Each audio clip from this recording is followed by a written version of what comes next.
흑인으로서 최초의 노벨 평화상을 받았던 랠프 번치라는 사람이 있습니다. 그는 12살 되던 때 부모를 잃어버리고 고아가 되어서 할머니 보호 아래서 최고의 학부까지 공부하게 되었습니다. 흑인이었던 그가 인종차별과 가난 속에서 절망하고 낙심하며 수십 번 학교를 중단해야 될 위기를 맞이하게 되었습니다. 그때마다 어머니가 남긴 유언을 생각하며 그 위기를 넘겼답니다.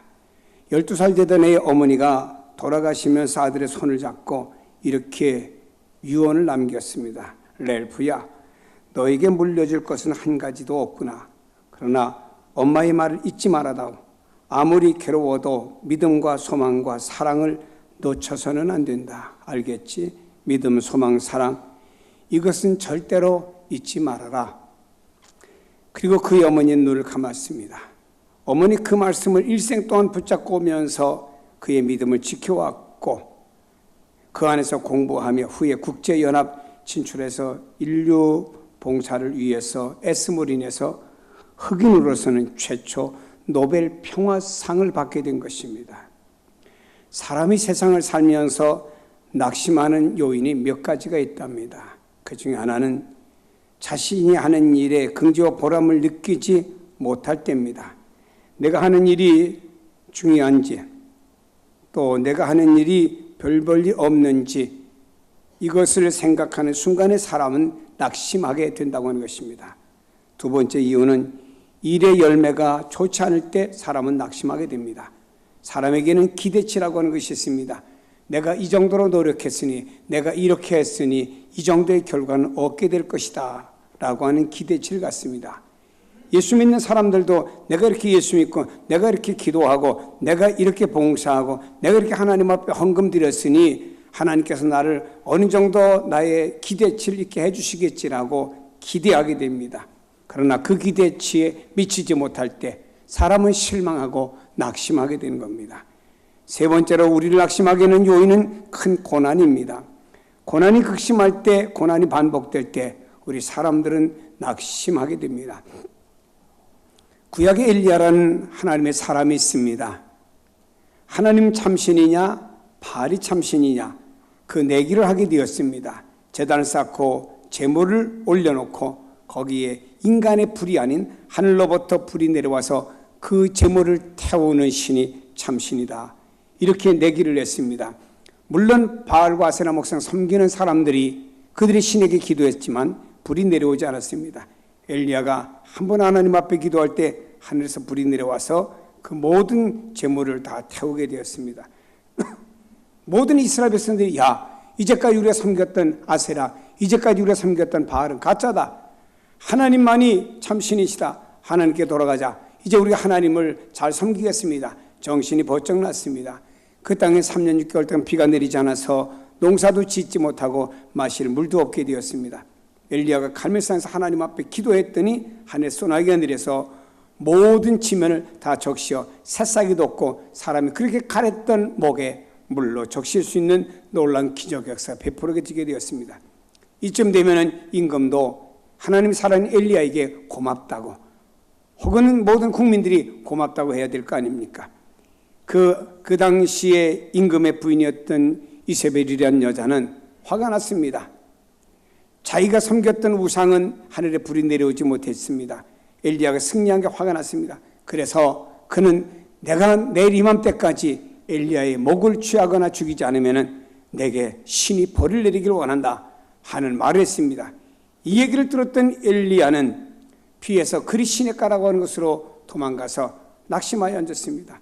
하나님, 저 우상을 섬기는 이세벨 여자의 손에 의해서 죽느니 하나님 차라리 내 목숨을 하나님 데려가 주세요 라고 하며 낙심하는 엘리야의 모습을 우리가 성경에서 보게 됩니다. 다윗이라는 사람도 마찬가지로 생각합니다. 그는 어떻게 보면 사울의 사위입니다. 그런데 다윗을 죽이려고 사울은 많은 군사를 풀고 현상금을 걸어갖고 다윗의 소재지를 알거나 다윗을 죽이는 자에게는 뭐 이렇게 상금을 내리겠다고 했겠지요. 유병현 씨와 같이 요즘엔 사람들이 유병현 씨를 잡으려고 저 남쪽으로 많이 간답니다. 한방에 옥. 저도 기도를 해봤어요. 하나님, 나도 가보니까 우리에게 좀 경제적 도움이 될 텐데 주님이 가지 말라서 안 갔어요. 하나님 그런 불로소득을 원하지 않으시더라고요. 어떤 기회를 주면 몰라도. 자, 이 다윗이 사울에게 쫓겨다닙니다. 그런데 다윗이 사울을 죽일 수 있는 기회는 몇 번이고 있었습니다. 그러나 다윗은 사울에게 손대지 않았습니다. 하나님 기름 부어 세워준 종이기 때문입니다. 그런데 사울은 끝까지 다윗을 죽이겠다고 따라다니니까 다윗은 도망다니면서도 그가 낙심하는 모습이 성경에 소개가 됩니다. 사람이 세상을 살면서 고난이 계속되고 고난이 극심하게 될 때 사람은 낙심하게 되는 것입니다. 믿음 안에 있는 사람들은요, 어떤 고난이 우리에게 다가온다고 해도 우리의 믿음의 뿌리는 송두리째 뽑아내거나 믿음을 무너뜨리지는 못합니다. 오늘 본 시편의 기자는 큰 고난을 당하고 있습니다. 고난의 원인이 무엇인지 밝혀지진 않습니다만 아마도 매우 큰 고난이 내면 틀림이 없는 것 같습니다. 어떻게 알 수 있습니까? 시편 기자가 이렇게 기도합니다. 내가 내 음성으로 하나님께 부르짖으리니. 여기에 부르짖다고 하는 말은 마음을 다해서 통곡한다는 의미죠. 또 2절에 말합니다. 위로받기를 거절하였다. 다시 말해 사람의 어떤 위로도 이 사람에게는 위로가 되지 못했다고 하는 것입니다.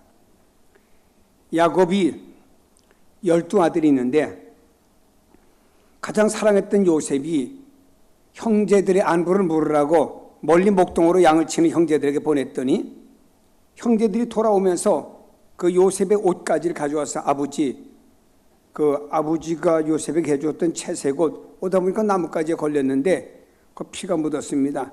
사실은 이 아들들이 요셉을 애굽에 팔아먹고 아버지를 속이기 위해서 양을 잡아가지고 거기다 피를 묻혀온 겁니다. 이때 야곱이라는 아버지는요, 어떤 누구 자녀 어떤 사람의 위로도 받기를 원치 않았습니다. 너무 슬프고 낙심이 되어 옷을 찢고 굵은 베옷을 허리를 두르고는 내가 슬퍼하며 서울로 내려가 아들에게로 가리라 이렇게 애통하는 모습을 보게 됩니다. 너무나 고통이 컸습니다. 그래서 어떤 사람의 위로도 되지 않고 차라리 내가 죽어서 내 아들 옆으로 가는 게 낫겠다 이렇게 야곱이 고백했습니다. 우리나라의 세월호 참사로 인해서 많은 부모들이 자녀들을 잃었습니다. 매스컴에서 이렇게 말합니다. 그 사람들에게 어떤 천사의 말이라도 위로가 안 된다. 가만히 곁에 서 있는 것만이 위로가 되는 것이다. 이런 얘기를 했습니다. 사람 여러분 얼마나 고통이 컸으면 이 고통에는 어떤 사람의 위로도 위로가 되지 못했다라고 하는 것입니다. 오늘 시편 기자도 말합니다. 어떤 위로도 받기를 원치 않고 다 거절했다고 말하고 있습니다. 이것을 보아서 이 시편 기자는 너무나 큰 고난, 낙심으로 어려움 당했다고 하는 것을 우리에게 증명해 주는 내용인 것입니다. 우리에게 닥치고 있는 고난이 이렇게 우리를 슬프게 하고 낙심하게 만드는 요인임은 틀림이 없습니다. 물론 우리는 고난을 통해서 하나님 우리를 연단시키시고 우리를 더 성숙시키시는 목적이 있어 압니다. 그러나 로마서 5장에 보니까 환난은 인내를, 인내는 연단을, 연단은 소망을 이루는 줄 알미로다 말씀하고 있습니다. 고난을 믿음으로 받아들여 나갈 경우에 욥의 고백처럼 정금과 같이 단련되어 더 강해지고 성숙해질 것입니다 라고 고백할 수 있죠. 그러나 일단 고난이라는 상황 속에 들어가면은 나중에는 어떻게 될는지는 몰라도 오늘 마음이 아프고 힘들고 낙심하게 되는 것은 사실이다 이 말이에요. 예수님도 십자가를 앞에 놓고 겟세마네 동산에서 기도하신 내용 성경에 소개하고 있죠. 주님은 당신이 져야 될 십자가 가까운 줄 아셨습니다. 얼마나 큰 짐인지 얼마나 큰 고난이 잘 아셨습니다. 그래서 제자들과 함께 겟세마네 동산으로 기도하러 올라가셨습니다. 주님의 그 모습에 대해서 성경은 이렇게 말합니다. 고민하여 슬퍼하셨다. 그리고 제자들에게 하는 말을 보아서도 알 수 있습니다. 얘들아, 내 마음이 매우 고민하여 죽게 되었으니 내가 얼마나 고난과 고민이 큰지 죽게 되었으니 너희는 여기 머물며 나와 함께 깨어 있으라. 이것이 고난 앞둔 주님의 심정이었습니다. 십자가를 지신 주님의 마음이 이러했다라고 하는 것입니다. 고난은 쓴 잔입니다. 이것은 모든 사람을 힘들게 하고 낙심하게 만드는 요인이 되는 것이죠. 그럼에도 불구하고 주님은 이런 상황 속에서 하나님께 기도하면서 이렇게 기도하셨습니다. 아버지여, 내 뜻대로 하지 마시고 아버지의 뜻대로 되어지기를 원합니다. 이 말은 전폭적으로 아버지 뜻을 구하며 아버지의 뜻을 따라 가기로 결정 내리셨다고 하는 주님의 표현 기도인 것입니다. 주님의 고통은 너무나 컸습니다.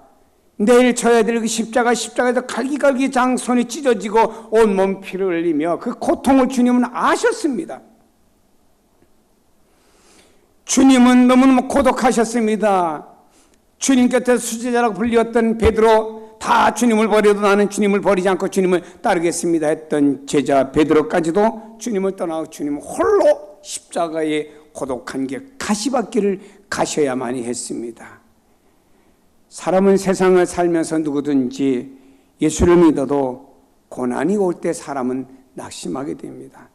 그런데 이때 또 하나님까지 침묵하십니다. 십자가 앞에 서신 예수님은 더욱더 고통스럽게 만들었던 것은 바로 하나님의 침묵 때문입니다. 그는 십자가를 지시고 십자가에서 이렇게 기도하십니다. 엘리 엘리 라마 사박다니, 나의 하나님 어찌하여 나를 버리셨나이까. 이 말은 다른 말로 말하면 하나님이 어찌하여 침묵하십니까? 어찌하여 나를 버리셨나이까 하면서 주님은 십자가상에서까지도 괴로워하고 계셨던 모습을 보게 됩니다. 주님이 십자가상에서 육체의 아픔을 가지고 괴로워한 것이 아니고 하나님 왜 나를 버리셨나이까, 이것 가지고 주님은 마음의 괴로움을 표현하는 내용이지요. 우리가 인생 살면서 한평생 고난 한 번도 당하지 않고 사는 사람이 없지요. 하지만 우리 믿음의 사람들은 고난까지도 하나님의 뜻으로 받아들이고 인내하고 기다리는 성도가 되기를 축복합니다. 그럼에도 불구하고 좀처럼 그 상황에서 벗어나지 못하고 계속될 때, 아무런 응답이 없을 때 사람은 낙심하게 되는 것이 바로 연약한 인생이고 피조물이라고 하는 것입니다. 여러분, 고난을 이길 수 있는 힘이 무엇인가요? 무엇이 고난을 여러분을 이기게 만듭니까? 믿음입니다. 하나님에 대한 믿음이 이기게 만듭니다. 믿음으로 오늘의 고난을 바라봅니다.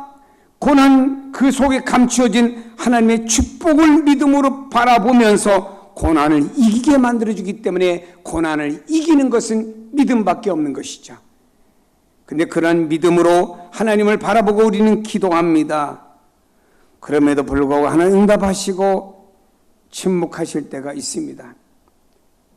이 일을 통해서 하나님이 뜻이 있어서 생각하며 기도하는데도 여전히 상황은 바뀌어지지 않습니다. 그 고난의 짐을, 그 근심의 짐을 계속 짊어지고 가야 될 상황이라 이 말입니다. 사람은 그런 짐이 오래 지속되면 낙심하고 슬럼프에 빠지게 됩니다. 오늘 시편 기자도 자기 자신은 당하는 고난, 문제를 가지고 하나님 앞에 나왔습니다. 그래서 부르짖어 기도했습니다. 마음으로 하나님 앞에 토하며 기도했지요. 이렇게 고백합니다. 나의 환난 날에 내가 주를 찾았으며 밤에는 내 손을 들고 거두지 아니하였나니 내 영혼이 위로받기를 거절하였도다.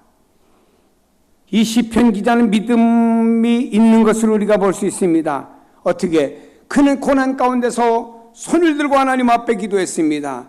손을 높이 들고는 목매어 하나님 앞에 부르짖어 기도했습니다. 여러분, 유대인들이 손을 들었다고 하는 것은 하나님을 의지한다는 뜻입니다. 손을 들었다고 하는 것은 하나님 항복합니다, 하나님밖에 없습니다, 이 문제 해결자는 하나님밖에 없습니다 하는 태도를 볼 때 유대인들은 손을 들고 기도하는 것이죠. 다시 말해 이것이 얼마나 간절한 기도이냐라고 하는 것을 우리는 알게 됩니다. 그러나 그렇게 기도했음에도 불구하고, 그렇게 하나님만 바라보았음에도 불구하고 하나님 응답하지 않으십니다. 하나님 계속 침묵하십니다. 그 침묵은 계속 하루 이틀 계속되고 있습니다. 여기에 시인은 낙심하게 됩니다. 내가 하나님을 기억하고 불안하여 근심하니 내 심령이 상하도다. 그는 하나님의 침묵으로 인해서 갑자기 불안하고 두려움에 빠지게 됩니다. 근심합니다. 그의 근심을 보세요. 그는 근심으로 인해서 밤잠을 이루지 못합니다. 그래서 얼마나 괴로운지 말할 수도 없으리만큼 그는 괴롭다고 표현하고 있습니다. 이제 그는 기도도 되지 않습니다. 찬송도 되잖아요. 사람이 너무 고난의 극치로 가면요, 기도도 안 나와요. 그냥 아버지 내용이 안 나옵니다. 너무 고난의 극치로 가면요, 찬송 한 절 나오지 않습니다. 시편 기자가 그런 상황이라. 하나님 나를 잊으셨나이까? 나에게 왜 진노하십니까? 여러 가지 생각을 하니까 불안에 견딜 수가 없습니다. 잠을 이루지 못합니다. 그러면서 시편 기자는 무엇을 가지고 불안해하는지 우리에게 소개합니까? 주께서 영원히 버리실까? 다시는 은혜를 베풀지 아니하실까? 그의 인자하심을 영원히 끝났는가? 그의 약속하심도 영원히 패하였는가? 하나님 그가 베푸실 은혜를 잊어버리셨는가? 노하심으로 그가 베푸실 긍휼을 그치셨는가 하였나이다. 한마디로 말하면은 하나님 나를 버리지 않았습니까? 그렇지 않고는 하나님 주님 나를 영원히 버리실까?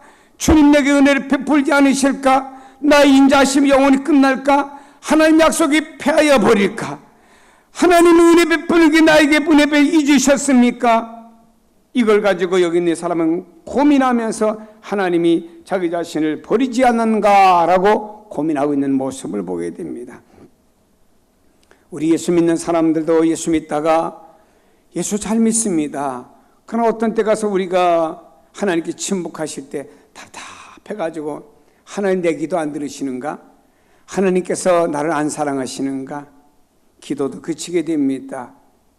교회 발걸음도 멀어지는 사람들이 있더라고요.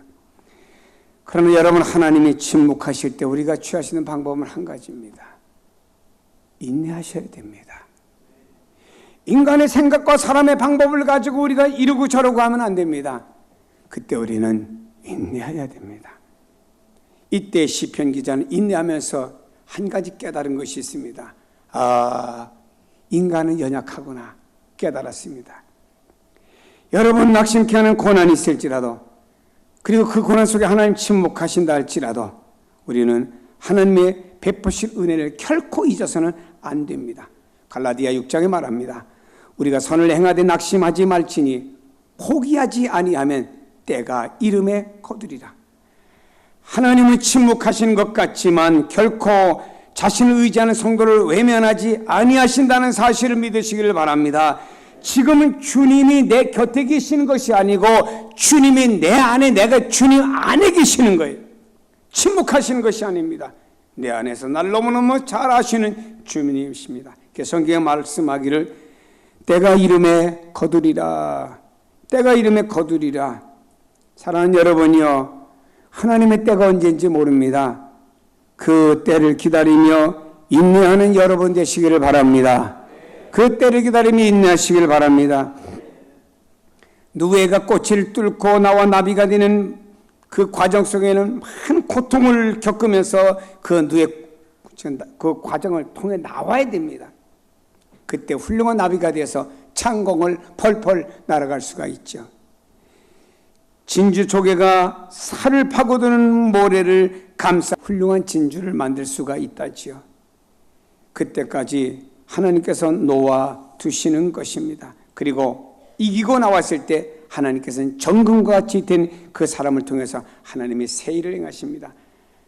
여러분, 하나님께서 그 어떤 때를 이루실 때까지 인내하며 믿음으로 나아갈 때 언젠가 가서는 그 과정을 다 통과한 사람, 그 고난의 과정을 다 통과한 사람을 통해서 하나님이 새 일을 행하시는 줄로 믿으시기를 바랍니다.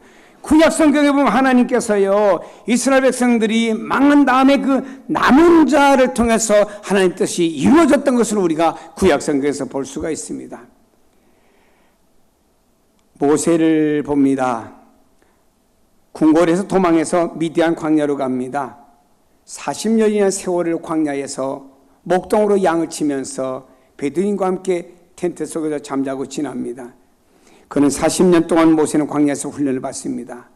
왕자에서 목동으로 인고의 세월을 보내야만 했습니다. 훈련을 다 마친 다음에 하나님께서 모세를 부르셨습니다. 사실 모세가 바로의 공주의 양자로서 그 바로의 궁전에서 40년 동안 살았습니다. 40년 동안 살 때 그는 애굽의 2인자로서의 그가 위치해 있었고 많은 하인과 모든 사람들 거느리며 떵떵 사는 왕자가 되었습니다. 근데 하나님께서는 모세가 바로의 궁궐의 왕자로 있을 때 그때 어떤 면에서 힘 있는 사람이었어요. 권력 있는 사람이었습니다. 그때 이스라엘의 구원자로 사용하지 않았습니다. 인간적으로 그때 사실 더 힘 있고 능력 있는 모세였지만 하나님께서는 이 모세를 통해 하나님의 때는요 광야 사막에서 40년 훈련한 다음이었습니다. 여러분 40년 훈련 다 받고 난 다음에 그때 하나님께서 호렙산에서 모세야 부르게 되었습니다. 모세가 인간적으로 능력이 있어요. 힘이 있어요. 그때 하나님 모세를 부르지 않았습니다. 광야에서 양을 치면서 하루하루를 지날 때 인생이 뭐냐, 과거에 내 삶이 이렇게 잘 나갔는데 멋졌는데 오늘의 삶이 무엇이냐, 아 이것이 피조물이구나, 아 이것이 인생이구나, 내 마음대로 되는 것이 인생이 아니구나, 하나님의 섭리가 있어야 되는구나 하며 인생이 무엇인가 처절하게 깨닫고 인생이 낮아질 대로 낮아진 상황 속에 있을 때 그때 하나님의 음성이 모세에게 임해서 모세야 하고 모세를 부른 것입니다. 사랑하는 여러분이요, 인간은 한계가 있고 인간은 연약합니다. 그러므로 우리가 이것을 알고 기다려야 됩니다. 바울도 자기 자신의 힘을 가지고 뭔가 하나님을 위하려고 했습니다. 학력이 좋습니다. 능력이 있습니다. 로마의 시민권이었습니다. 이스라엘 백성 중에 이스라엘 백성들 베냐민 지파였습니다. 이런 능력을 가지고 하나님을 위한다고 할 때 그는 실패했습니다.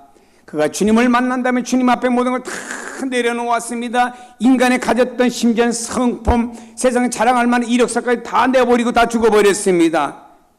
그리고 나서 그는 나는 죄인이야, 나는 죄인 중에 우두머리라고 하면서 자기 자신을 깨닫고 분명히 인생이 무엇인가를 깨달을 때 하나님께서는 그 바울을 통해서 놀라운 유럽의 복음을 전하는 귀한 사도로 쓰임받게 된 줄로 믿습니다.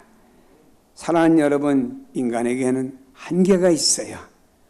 뭔가 내가 가지고 있을 때 능력자같이 보일는지는 몰라도 그에 놓게 된 이것이 인생이구나 하고 인간의 연약성을 깨닫게 됩니다. 사람이 만능이 아니죠. 나이가 들어가면서 육체 기능에 무엇인가 연약해지는 모습을 깨닫게 됩니다. 그때 과거를 돌아보면 내가 그래도 젊을 때는 잘 나갔는데, 젊을 때는 이까지 끝좀 번쩍번쩍 들었는데 지금은 아니야.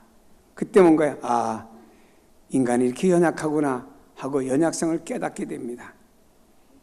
아직 말씀이 없으셔도, 아직 무엇인가 보이지 않더라도 살아계신 하나님 계신다고 하는 것과 하나님의 역사하실 때가 오리라고 믿고 인간의 연약성을 깨달으면서 기다리시길 바랍니다. 기다리시길 바랍니다. 우리가 잊지 말아야 될 것은 기이한 일을 행하시는 살아계신 하나님의 역사를 잊어버리지 마시기를 바랍니다. 나를 구원하신 하나님이십니다. 내게 행하셨던 하나님의 놀라운 일들, 성경에 기록한 하나님의 역사들을 잊어버리지 마시기를 바랍니다. 기이한 일이라고 하는 것은요, 하나님께서 야곱의 70명을 가지고 애굽에 보냈습니다. 400년의 세월이 지났습니다. 한 민족이 되면 장정만 60만이 되었습니다. 이제 이들을 애굽에서 내보내야 되는데 여기는 히브리 민족이 애굽 사람과 더불어서 싸워서 이겨가지고 나가느냐? 불가능하다. 그러면 여기 있는 바로라는 사람이 그래, 그동안 우리 나라를 위해서 너희들이 종노릇으로 수고했다. 이제는 때가 된 것 같으니까 너희들은 다 애굽을 나가서 가나안 땅을 향해 가거라. 성경에 그렇게 기록되어 있지 않느냐. 이렇게 말할 바로 왕의 프로는 0%입니다. 하나님께서 이스라엘 백성을 구원해야 됩니다. 안 되겠으니까 하나님이 애굽이란 나라를 무너뜨리고요, 그 어마어마한 아프리카와 중동 사이에서 제일이었던 그 애굽이라는 나라를 무너뜨리고요, 이스라엘 백성들을 나가게 만드십니다. 이것이 기이한 역사입니다. 여러분, 이스라엘 백성들이 홍해 앞에 있습니다. 뒤에는 애굽군대가 쫓아오잖아요. 이들이 생각할 때는요, 둘 중에 하나입니다. 홍해 바다에 빠져서 죽든지, 하나님은 애굽 칼날에 죽든지, 아니면 붙잡혀서 애굽으로 다시 종살이 하든지, 이런 상황입니다. 어디로 도망갈 틈이 없어요. 사람의 생각, 사람의 판단은 다 죽음밖에 없는 것입니다. 이러니까 이때 이스라엘 백성들의 반응은 하나님을 원망하고 모세를 원망하기 시작했죠. 왜? 눈앞에 보이는 현실이 사실은 절망이었으니까. 그러나 이때 모세는 하늘을 바라보았죠. 하늘을 지으시고 바다를 지으시고 모든 걸 지으신 하나님을 바라보았습니다. 여기에서 이스라엘 백성들은 현실을 바라보고 사람을 바라보았고 애국군대를 바라봤고 오늘의 고난과 고통과 오늘의 낙심하는 문제들을 바라보았습니다마는 모세라고는 하나님의 지도자는 하늘을 바라보고 하나님을 바라보았습니다. 그때 하나님은 홍해 바다를 여셔서 이스라엘 백성 건너가는 통로 대길을 만들어 주셨습니다. 이것이 하나님의 기이한 역사인 줄로 믿으시기를 바랍니다. 성도 여러분, 낙심은 절대 금물입니다. 그러나 사람인지라 연약해서 순간 낙심이 올지라도 이것을 빨리 기도로 바꾸시고 인내하시기를 바랍니다. 아브라함의 하나님이 오늘 예수를 믿는 우리 하나님인 줄로 믿어지면 아멘. 이스라엘의 하나님이 오늘 우리가 믿는 하나님 믿어지면 아멘. 초대기의 성령을 막 그냥 폭포수같이 부어주시던 하나님이 우리 하나님이라고 믿으시면 아멘. 그렇습니다. 그 하나님이 우리 하나님이십니다. 낙심하지 마시고 바라보며 인내하시고 하나님의 기이한 역사를 기대하며 하루하루의 인생을 살아가시길 주의 이름으로 축복합니다. 기도하십니다.